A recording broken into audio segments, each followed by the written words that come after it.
আজকে ওরা এসে বলে সিপিএম আমলে নাকি সবাই চিরকুটে চাকরি পেত। এবার আপনাদের একটা কথা বলি, যে টিভিতে মাঝে মধ্যে এই বিভিন্ন বিতর্কে গিয়ে ওখানে দেখি কিছু তৃণমূলপন্থী শিক্ষককে দেখি, তৃণমূলপন্থী অধ্যাপক, তৃণমূলপন্থী স্কুল শিক্ষক, স্কুল মাস্টার তৃণমূলের হয়ে তর্ক করতে আসে। আমি বিশ্বাস করুন আগে বিশ্বাস করতাম না যে সিপিএমের আমলে কেউ চিরকুটে চাকরি পেয়ে থাকতে পারে, কিন্তু এখন সিপিএমের আমলে চাকরি পাওয়া এই তৃণমূলপন্থী শিক্ষক অধ্যাপকগুলোকে দেখলে না মাঝে মধ্যে আমারও মনে হয় এরা বোধহয় চিরকুটেই চাকরি পেয়েছে আমাদের সময়। পরীক্ষা দিয়ে চাকরি তো এদের পাওয়ার কথা নয়। আপনারা জানেন একটা সময় আমাদের রাজ্যে এসএসসি বলে কিছু ছিল না, তখন এই অভিযোগ উঠত অনেক সময় আমাদের বিরুদ্ধে যে সিপিএম লোককে চিরকুটে চাকরি দিচ্ছে, সিপিএম নিজের লোককে চাকরি দিচ্ছে। জ্যোতি বসু তখন রাজ্যের মুখ্যমন্ত্রী। খোঁজখবর নিয়ে দেখা গেল 100টার মধ্যে 95টা ক্ষেত্রে এই অভিযোগ মিথ্যে হলেও কিছু ক্ষেত্রে এই অভিযোগ সত্যি। আমাদের নেতারা কেউ হয়তো টাকা দিয়ে চাকরি বিক্রি করতেন না, কিন্তু অনেক সময় এরকম হচ্ছে স্কুলগুলোর গভর্নিং কমিটিগুলো তখন সবই বামপন্থীরা চালাচ্ছেন। সিপিএমের নেতা শহরাঞ্চলে কোনো কাউন্সিলর, কোথাও হয়তো এবিটি এর কোনো শিক্ষক নেতা, একসময় স্কুল টিচার ছিলেন, রিটায়ার করেছেন, এখন কোনো স্কুলের গভর্নিং বডির চেয়ারম্যান, তার কাছে গেছেন যে আমার একটা চাকরির ব্যবস্থা করে দিন, সুপারিশে তার একটা চাকরি হয়ে গেল। কোনো ছেলে হয়তো, কোনো মেয়ে হয়তো পাড়ায় ডিওয়াইফাই করে, কি কারোর কোনো মামা কাকা আছে সিপিএমের নেতা, কোনো একটা স্কুলে চাকরির ভ্যাকেন্সি আছে, সে গিয়ে আগে চাকরিটা পেয়ে গেল, আরেকজন পেল না। 100টার মধ্যে 95টা ক্ষেত্রে এটা না হলেও 4-5টা ক্ষেত্রে এরকম হচ্ছে। এটা হচ্ছে দেখতে পেয়ে জ্যোতি বসু কী করলেন, রাইটার্স বিল্ডিংয়ে বসে একটা কলমের খোঁচায় দার্জিলিং কোচবিহার থেকে শুরু করে সুন্দরবন পর্যন্ত যতগুলো স্কুল রয়েছে প্রতিটা স্কুলের ম্যানেজিং কমিটির হাত থেকে চাকরি দেওয়ার অধিকার, শিক্ষক নিয়োগ করার অধিকার কেড়ে নিলেন কমরেড জ্যোতি বসু। আর তারপরে 97 সালে কোনো বিজেপি পরিবারের, কোনো কংগ্রেস পরিবারের, কোনো তৃণমূল পরিবারের ছেলে মেয়েকে আটকানোর জন্য নয়, একজন সিপিএম নেতার বাড়ির ছেলে মেয়ে যাতে স্কুলে চাকরি পাওয়ার ক্ষেত্রে কোনো বাড়তি সুবিধা না পায় সেইটা নিশ্চিত করার জন্য জ্যোতি বসু 97 সালে আমাদের রাজ্যে স্কুল সার্ভিস কমিশন তৈরি করলেন। 97 থেকে 2010 প্রত্যেক বছর আমাদের রাজ্যে এসএসসির পরীক্ষা হয়েছে, টেটের পরীক্ষা হয়েছে। খালি তাই নয়, আপনাদের বলছি এখনো দেখুন, দেখবেন আমাদের রাজ্যে মাননীয় মুখ্যমন্ত্রী মমতা বন্দ্যোপাধ্যায়ের অনুপ্রেরণা ছাড়া কোনো কাজ হয় না। এই যে কদিন পরে 25শে বৈশাখ আসবে, রবীন্দ্রনাথের জন্মদিন, দেখবেন গোটা রাজ্যে হোর্ডিং লাগানো, রবীন্দ্রনাথ ঠাকুরের ছবি, পাশে মমতা ব্যানার্জি। মাননীয় মুখ্যমন্ত্রীর অনুপ্রেরণায় কবিগুরুর জন্মদিন পালন। নজরুল ইসলামের জন্মদিন, নজরুল ইসলামের পাশে মমতা ব্যানার্জি, ওনার অনুপ্রেরণায়। দেখবেন ডেঙ্গু ম্যালেরিয়া বাড়বে, পঞ্চায়েত থেকে পুরসভা থেকে হোর্ডিং করবে, দেখবেন যে ডেঙ্গু আটকাতে হবে, জমা জল করবেন না, এই করবেন না, সেই করবেন না। ডেঙ্গু ম্যালেরিয়ার হোর্ডিং দেখবেন, মানে মশা উঠছে, মশার পাশে মমতা ব্যানার্জি, কোথায় নেই। মাঝে মধ্যে মনে হয় আমাদের রাজ্যে এরপরে সরকারি হোর্ডিং দেখব, গাছের গায়ে লাগানো থাকবে মাননীয় মুখ্যমন্ত্রী মমতা বন্দ্যোপাধ্যায়ের অনুপ্রেরণায় এই গাছটা সালোক সংশ্লেষ করছে। আপনাদের বলছি যারা দূর থেকেও আমাদের কথা শুনতে পাচ্ছেন, আপনি তৃণমূলেরও সমর্থক হয়ে থাকতে পারেন, আপনি বিজেপিরও সমর্থক হয়ে থাকতে পারেন, আপনি যার সমর্থক হন না কেন, বামফ্রন্ট সরকারের আমলে যদি আপনি এসএসসি দিয়ে, টেট দিয়ে চাকরি পেয়ে থাকেন, তাহলে জানবেন আপনি জ্যোতি বসুর অনুপ্রেরণাতে চাকরি পাননি, আপনি বুদ্ধদেব ভট্টাচার্যের অনুপ্রেরণাতে চাকরি পাননি, আপনি আপনার নিজের মেধায়, নিজের পরিশ্রমে, নিজের যোগ্যতায় চাকরি পেয়েছেন, কোন মুখ্যমন্ত্রীর দয়ায় চাকরি পাননি। আমাদের সাফল্য কি? বামফ্রন্ট সরকারের সাফল্য কি? আপনার মেধা, আপনার যোগ্যতার প্রতি যাতে সুবিচার হয়, সঠিক ন্যায় হয়, তার ব্যবস্থা আমরা চালু রাখতে পেরেছিলাম।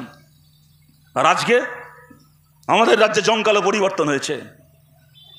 এখন যে পড়াশুনো করবে, যে পরিশ্রম করবে, যে নিজের গতর খাটিয়ে, নিজের মেধা দিয়ে, নিজের যোগ্যতা দিয়ে করে কমবে খেতে চাইবে, বাংলায় তার মতো কপাল পোড়া আর কেউ নেই। আর যে তোলাবাজি করতে চাইবে, যে অন্যের জমি দখল করতে চাইবে, যে পঞ্চায়েতে বোম মারবে, যে ভোট লুট করবে, যে মহিলাদেরকে পার্টি অফিসে তুলে এনে ধর্ষণ করবে, তার মতো ভদ্রলোক বাংলায় আর কেউ নেই। সে মাথা উঁচু করে ঘুরে বেড়াবে, আর তার সামনে সবাই মাথা নিচু করে বসে থাকবে। এই পশ্চিমবাংলা বানিয়েছেন মমতা ব্যানার্জি। কদিন চলবে বলুন তো এই বাংলা? আর এসছেন নরেন্দ্র মোদী, দেশের প্রধানমন্ত্রী, বাংলায় সভা করতে এসে কদিন আগে বলছেন বাংলায় গুন্ডারাজ শেষ করবেন, বাংলায় নাকি যারা টাকা চুরি গেছে টেটে, এসএসসিতে, যে টাকা এখান থেকে ইডি সিবিআই বাজেয়াপ্ত করে নিয়ে চলে গেছে, তার সেই টাকা নাকি আবার মানুষকে ফেরত দেওয়ার জন্য। উনি নাকি ব্যবস্থা নেবেন। আচ্ছা, সারদার টাকা সিবিআই কবে বাজেয়াপ্ত করেছিল? 2014 সালে। নারদার টাকা নিতে আমরা কবে দেখেছিলাম? 2016 সালে। সারদার বাজেয়াপ্ত হওয়া টাকাগুলো কোথায় গেল 10 বছর ধরে? সারদার যে টাকাগুলো, এমনকি তৃণমূল কংগ্রেসের যাদের কাছ থেকে বেআইনি টাকা বাজেয়াপ্ত হয়েছে, ওই সুদীপ্ত সেন, গৌতম কুণ্ডুদের মতো সারদা রোজভ্যালির মালিক যাদের কোটি কোটি কোটি টাকার চুরির সম্পত্তি বাজেয়াপ্ত হয়েছে, সেগুলো তো আছেই। আপনারা জানেন, অনেকে, ওই কুণাল ঘোষ থেকে শুরু করে, মিঠুন চক্রবর্তী থেকে শুরু করে, তৃণমূলের অনেক এমপি, অনেক নেতা, তারা পুলিশের তাড়া খেয়ে, সিবিআই এর তাড়া খেয়ে নিজেদেরকে গিয়ে কোটি কোটি টাকা ফেরত দিয়ে আসতে হয়েছিল সিবিআইকে, যে এই টাকা আমরা নিয়েছি সুদীপ্ত সেনের কাছ থেকে, এই টাকা আমরা নিয়েছি গৌতম কুণ্ডুর কাছ থেকে, এই টাকা ফেরত দিন, দয়া করে আমাদেরকে ছেড়ে দিন। বাজেয়াপ্ত টাকাগুলো কোথায় গেল? 10 বছর সময় পেয়েছেন টাকাগুলো ফেরত দেবার, 10 পয়সা ফেরত দিয়েছেন কাউকে? এখন বাংলায় সভা করতে আসলে এখন আর সারদার নাম মুখে আনেন না, এখন আর রোজভ্যালির নাম মুখে আনেন না, এখন চাকরি বিক্রির কথা বলছেন। শুভেন্দুকে বিজেপিতে ঢুকিয়েছেন, সারদা তদন্ত বন্ধ হয়ে গেছে। কালকে একটা চাকরি চোর এই পার্থকে আর পার্থর ভাইপোকে ঢোকাবেন বিজেপিতে, কালকে থেকে চাকরি তদন্ত বন্ধ হয়ে থাকবে। এই এক সার্কাস আমরা দেখবো দাঁড়িয়ে দাঁড়িয়ে। বলে বাংলা থেকে আমাদেরকে 42টা এমপি দিন, তাহলে আমরা তৃণমূলের চোরেদেরকে জেলে ঢোকাবো। আরে চোরদেরকে জেলে ঢোকাতে কটা এমপি লাগে রে ভাই? ভারতের সরকার তৈরি করতে 272 জন এমপি লাগে, 273 জন এমপির সমর্থন লাগে। বিজেপির একা 303 জন এমপি ছিল। 303 জন এমপিকে নিয়ে আপনি যে কাজ করতে পারেননি, 5টা বাড়তি এমপি পেলে আপনি কি কাজটা করবেন? কি সুযোগ ছিল না বলুন তো এদের হাতে? আজকে আমরা ভোটে হেরে গেছি, 2011-এ আমরা হেরে গেছি, তারপরে মার খেয়েছি। আমাদের একের পর এক এই গোটা পশ্চিম মেদিনীপুর জেলায় এমন একটা পাড়া নেই যে পাড়ায় আমাদের কোনো না কোনো কমরেডের নাম লেখা একটা না একটা শহীদ বেদি পাওয়া যাবে। পার্টি অফিস ভাঙচুর হয়েছে, দিনের পর দিন আমাদের কমরেডরা ঘর ছাড়া হয়েছে, দিনের পর দিন মিথ্যে মামলায় জেল খেটেছে। আমাদের কোনো কমরেড কমিউনিস্ট পার্টি করে বলে তার চোখের সামনে তার মেয়েকে তুলে নিয়ে গিয়ে ধর্ষণ করা হয়েছে, এমন ঘটনা ঘটেছে এই জেলাতে। সেই অবস্থায় দাঁড়িয়ে আমরা লড়াই করেছি তৃণমূলের বিরুদ্ধে। ভালো হতো যদি সেদিন সারদার চোরগুলোকে ল্যাম্পপোস্টে বেঁধে ওদের কাছ থেকে টাকা উসুল করতে পারতাম, ভালো হতো। সেই দিন ওটা করতে পারিনি, আমরা ভোটে হেরেছিলাম। আর সারদার চোরের পার্টিগুলো ভোটে জিতে নবান্নে বসছিল মমতা ব্যানার্জির দয়ায়।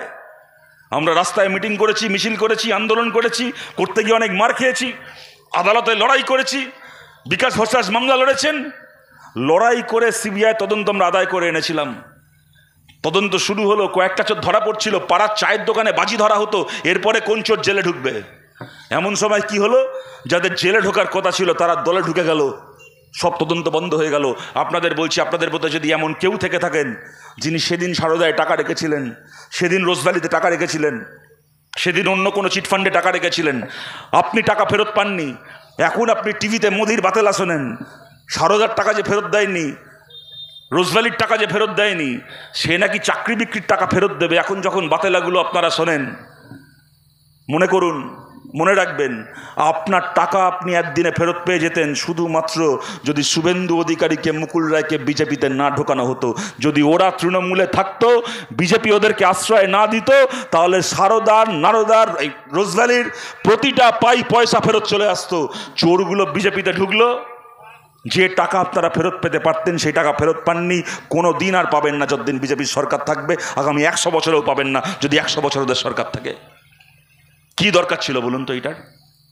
তারপরে আজকে এসে বলছে আমাদেরকে ভোট দিন, বিজেপিকে ভোট দিন। কেন না, বলছে বামপন্থীরা জিতলে ওরা কয়েকটা আসন জিতবে, ওরা গিয়ে ইন্ডিয়া জোটকে সমর্থন করবে, জোট সরকার তৈরি হবে। আমরা বিজেপি, আমরা জিতলে আমাদের এক পার্টির সরকার তৈরি হবে, এক পার্টির সরকার শক্তিশালী সরকার হবে, জোট সরকার দুর্বল সরকার হবে। আপনাদের বলছি 2004 সালে আমরা জোট সরকার করেছিলাম। এখান থেকে কমরেড গুরুদাস দাশগুপ্তকে আপনারা জিতিয়ে পাঠিয়েছিলেন। বাংলা থেকে 35 জন, গোটা ভারত থেকে 61 জন বামপন্থী এমপি তারা গেছিলেন দিল্লিতে। কংগ্রেসকে সমর্থন করেছিলাম, প্রথম ইউপিএ সরকার, জোট সরকার তৈরি হয়েছিল। ওরা বলে, বিজেপি বলে জোট সরকার নাকি দুর্বল সরকার। সেই দিন ওই জোট সরকার ভারতকে 100 দিনের কাজ দিয়েছিল। জোট সরকার ভারতকে রাইট টু এডুকেশন, বিনা পয়সায় পড়াশুনো করার অধিকার, যা বাংলায় কমরেড জ্যোতি বসু বামফ্রন্ট সরকার ৭৭-এ এসে দিয়েছিলেন। ২০০৪-এর পরে আমাদের দাবি মেনে গোটা দেশে রাইট টু এডুকেশন, ১২ ক্লাস পর্যন্ত বিনা পয়সায় শিক্ষার ব্যবস্থা জোট সরকার দিয়েছিল এই দেশকে। জোট সরকার ভারতকে রাইট টু ইনফরমেশন, তথ্যের অধিকার জানার আইন দিয়েছিল। বড় বড় দুর্নীতি ছেড়ে দিন, বিজেপির বড় বড় কোটি কোটি হাজার কোটি টাকার দুর্নীতি ছেড়ে দিন। এমনকি আজকে একটা পঞ্চায়েতে যদি তৃণমূল কংগ্রেসের 10 টাকারও চুরি ধরা পড়ে, তার কারণটা হচ্ছে সেই দিন আমাদের চালু করা রাইট টু ইনফরমেশন আছে বলে, তথ্যের অধিকার আইন আছে বলে। আজকে পঞ্চায়েতে চিঠি লিখলে, বিডিওকে চিঠি লিখলে, ডিএম অফিসে চিঠি লিখলে এখনও আমরা হিসেব বার করে আনতে পারি কোথায় 6 ফুট রাস্তার টাকা স্যাংশন হয়ে 2 ফুট রাস্তা তৈরি হয়েছে, 4 ফুট রাস্তার টাকা পঞ্চায়েত মেম্বার খেয়ে গেছে। কোথায় 5টা পুকুর কাটার টাকা স্যাংশন হয়েছিল, 3টা পুকুর কাটা হয়েছে, 2টো পুকুরের টাকা ওদের পকেটে ঢুকেছে।